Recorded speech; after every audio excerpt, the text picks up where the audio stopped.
नमस्कार दोस्तों, परमपूज्य श्री गुरुदेव की अनुमति लेकर के आज हम सब एएलपी एग्ज़ाम के जो सभी स्टेजेस है उसका हम यहाँ पर रिव्यू देखने वाले हैं कि किस प्रकार के यहाँ पर CBT 1 में क्वेश्चन आते हैं। तो जैसा पता है कि CBT 1 ओनली क्वालिफाइंग होता है, मतलब कि CBT को 60 मिनट में 75 क्वेश्चन करने होते हैं, मतलब काफ़ी स्पीड में। ये आपका मेरिट में नहीं गिनता है, इससे आपका क्वालिफाइड नेचर होता है CBT 2 में जाने के लिए। इसमें आपकी ज़्यादा स्पीड की आवश्यकता होती है और ये 60 मिनट में मतलब 1 घंटे में आपको टोटल 75 क्वेश्चन करने पड़ते हैं। तो इसमें मेन चीज़ स्पीड मायने रखता है और इसमें जो क्वेश्चन आते हैं वो मैथ के आते हैं, रीजनिंग के आते हैं और जीके के आते हैं, साइंस के आते हैं।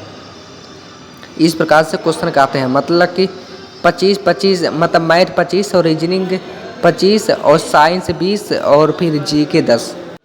तो इस प्रकार के प्रश्न आते हैं।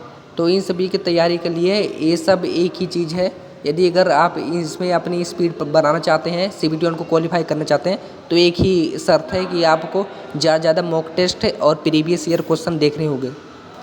तो CBT 1 में इस प्रकार का होता है यहाँ पर मेथड। तो इससे भी CBT 1 क्वालिफाइंग होता है, आपको यहाँ पर ज़्यादा अपनी स्पीड बनाकर रखनी पड़ती है। ये ध्यान रखना पड़ता है आपको कि 60 मिनट में आपको 75 क्वेश्चन करने पड़ते हैं। मैं आपको ये बात कई बार रिपीट कर चुका हूँ, क्योंकि आपके ऊपर जोर दे रहा हूँ कि कम से कम आपको अपनी स्पीड तो बनानी पड़ती है। और इस स्पीड तभी बनती है जब आप सभी क्वेश्चनों से परिचित हो जाते हैं, और एक आप तभी परिचित होंगे जब आप मॉक टेस्ट और प्रीवियस ईयर क्वेश्चन पर ध्यान देंगे। और बात करें CBT 2 की, तो CBT 2 के बारे में भी बात करेंगे। तो इसमें आपको मतलब कुछ प्रकाशन किताब ले लेंगे, उससे अगर आप अभ्यास करेंगे तो कहीं ना कहीं आपके लिए क्वालिफाइड हो जाएगा। तो हाँ, CBT 1 CBT 2 में अंतर है कि मैथ और रीजनिंग दोनों सेम रहता है CBT 1 और CBT 2 में, जबकि सिर्फ टेक वाला क्वेश्चन ही बदलता है। मैथ, रीजनिंग और साइंस ये दोनों सेम रहता है।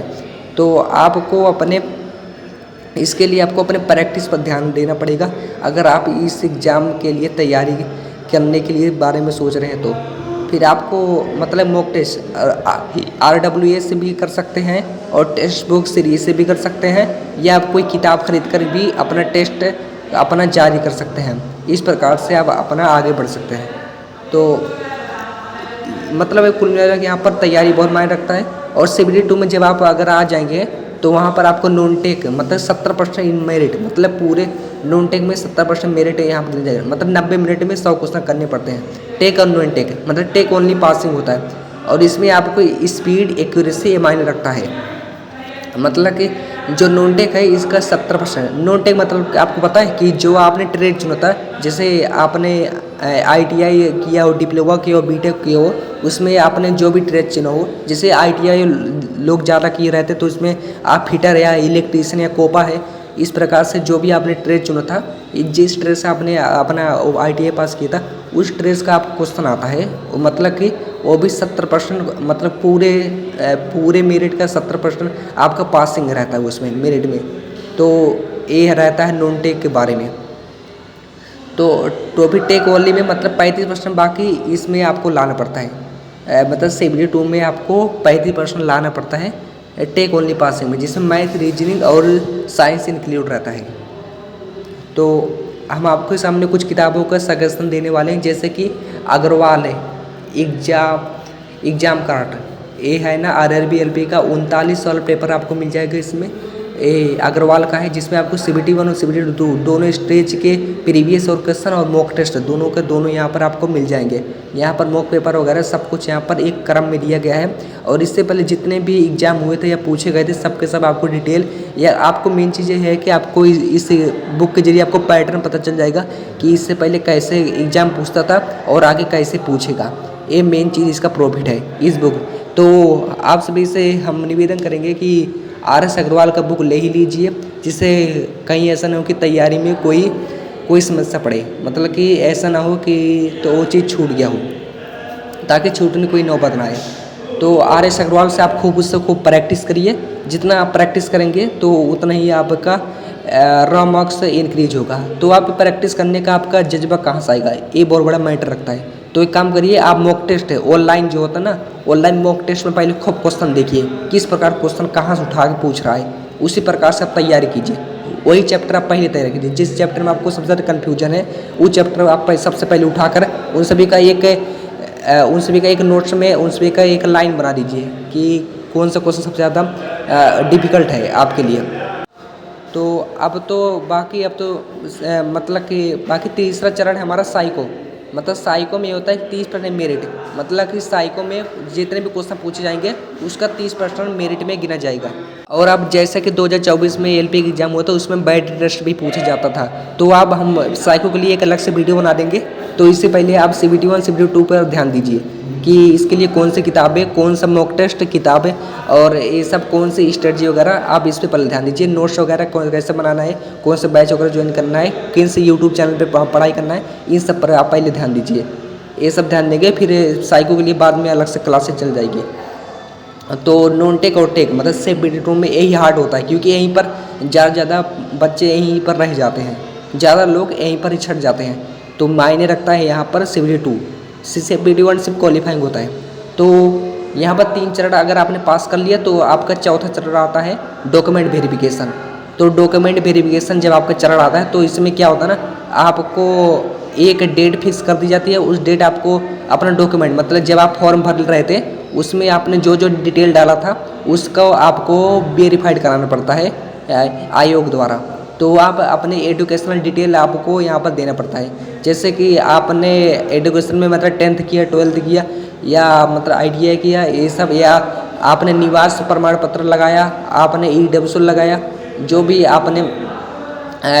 आपने कास्ट सर्टिफिकेट या जो भी आप वर्ग से बिलोंग करते हैं, आयु छूट प्रमाण पत्र, जितने भी प्रकार से आपने जो चीज़ें आपने भरी थी उन सभी का आपका वेरिफिकेशन होता है। तो इस डॉक्यूमेंट वेरिफिकेशन में अगर आप पास हो जाते हैं तो फिर आपका अगला चरण के लिए ही यहाँ पर आप आगे बढ़े। तो इसमें लगभग मतलब निवास, आधार, पैन कार्ड, इन सभी की आपका वेरिफिकेशन होता है और फोटोज़ का भी फॉर्म लगता है। तो इन सभी का, तो कुछ लोग यदि अगर फॉर्म में कोई त्रुटि वगैरह होती है डॉक्यूमेंट वेरिफिकेशन में, तो उसमें आपको कुछ टाइम दिया जाता है तो आपको सुधार के लिए, तो आप वो सुधार करना पड़ता है उस तारीख में, फिर दोबारा जाना पड़ता है। तो ये डॉक्यूमेंट वेरिफिकेशन थोड़ा मतलब कि कठिनाई तो कम हो जाती है यहाँ तक आते हैं। इस चरण में आते आते तो 5वां चरण होता है मेडिकल। तो यदि अगर आप चौथा चरण भी पास कर लेते हैं तो आपका मेडिकल वाले चरण में आता है। तो मेडिकल में आपका A to Z पूरे शरीर की पार्ट में देखा जाता है। तो इसमें आपकी I 6/6 ये सबसे ज़्यादा प्राथमिकता दी जाती है। फिर आगे इसके बाद आपका ब्लड टेस्ट हो गया और फिर तमाम चीज़ें हैं, मतलब कि ये सब आपका मतलब पूछा जाता है। फिर अगर हो गया तो आप क्या होता है ना कि अगर आप मेडिकल में तो भी पास हो गए तो क्या होता है ना कि अगर आप 50,000 की वैकेंसी आई थी और मतलब कि अगर आप 5,696 अगर वैकेंसी आई है, उसमें से अगर 50,000 लोग अगर यहाँ तक पहुँचे हैं तो इसमें से मतलब कि 90% लोगों को यहाँ से हटाना पड़ता है। मतलब ये है कि तो जितनी वैकेंसी है यहाँ पर उतने ही लोगों को यहाँ पर जॉब के लिए मतलब फाइनल के लिए रखा जाता है। तो अगर आप मेरिट में हो जाते हैं तो ट्रेनिंग होती है। तो इस ट्रेनिंग में क्या होता है कि आपको ट्रेनिंग दी जाती है मतलब कि डीजल लोकोमोटिव चलाने के लिए या इलेक्ट्रिक लोकोमोटिव चलाने के लिए, इस सभी के लिए आपको मौका दिया जाता है। तो यदि अगर आप इसमें भी पास हो जाते हैं तो फिर अंतिम प्रोसेस में 8वां प्रोसेस होता है वाइवा और एग्ज़ाम। ये भी एक जैसे आपके स्कूल में एग्ज़ाम होता है ना, उसी प्रकार से भी एक हल्का प्रोसेस एग्ज़ाम होता है। तो यहाँ तक अगर आप आते अगर आप मतलब पूरी प्रोसेस में अगर पास हो गए तो आपके लिए फाइनल आपके लिए जॉब मिल जाती है। तो 8वां प्रोसेस में मतलब कि आपको जॉब मिल जाती है तो आप जॉब के लिए एलिजिबल हो जाते हैं। और महीने का इसमें ALP की सैलरी ज़्यादा 50,000 प्लस हो जाती है धीरे, मतलब कि इसकी बात तो बाद में करेंगे सैलरी के बारे में। मेन चीज़ है प्रोसेसिंग को पास करना। अगर हम पास कर दिए तो फिर बाकी सब कुछ पास ही है।